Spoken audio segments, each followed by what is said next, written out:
Morning mga kapogi. So day 9 natin ngayon. Ito almusal natin. Sopa, sweet bread, tsaka monay. Biglang na-cancel yung pasok natin sa trabaho. So ngayon samahan muna natin si kuya. Punta sa school niya para ayusin yung enrollment niya. Ayan. So papunta na tayo ngayon sa Dasma. So maulan ngayon dahil sa bagyo. Ingat po tayong lahat, lalo na sa mga baha. Medyo malakas po ulan, nagsisiro pa paminsan-minsan. Kaya turo ko sa kanya, headlight lang, wag mag-hazard kapag ganitong malakas yung ulan, para nakikita ng kasunod mo. Nasa sakyan yung nasa unahan. So ito, papasok na tayo dun sa school. So wala pang tao, parang kami pa lang yung tao.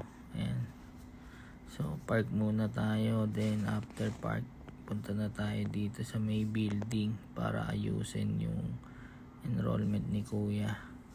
So ayan, ikot muna tayo, lakad, ikot-ikot. Ayan, ito yung school. Ayan. Good luck sa iyo kuya sa bagong journey mo. Enjoy ka lang sa pag-aaral mo, pagbutiin mo lang. Yan. So ito yung pinaka building kung saan kami mag-enroll. Wala pang katao-tao, maaga kasi kami. So yan, waiting lang natin yung pag-open ng registrar para sa assessment. Waiting muna tayo.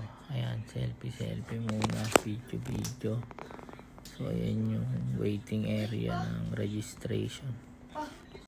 Labas po muna tayo, lakad-lakad muna, exercise muna para sa diet natin. So ayan, tinawag na si kuya para sa assessment niya. So after niyan, proceed tayo sa payment. Yan, wala pang masyadong tao. Yan. After payment niya, proceed na tayo dun sa kuhanan ng schedule niya for this semester. Lagi mong tatandaan, nandito lang kami palagi sa likod mo, nakasuporta palagi sa mga pangarap mo. So yan, after natin kuhanin yung mga kailangan niya, so uwi na tayo. Enroll na si kuya. Thank you Lord. Thank you Lord kasi po kahit papano naipararanas ko po sa anak ko yung mga hindi ko naranasan nung bata ako. Thank you rin po sa aming mag-asawa sa paggagabay niyo po sa amin para mabigay namin yung mga kailangan ng mga anak namin at pamilya namin.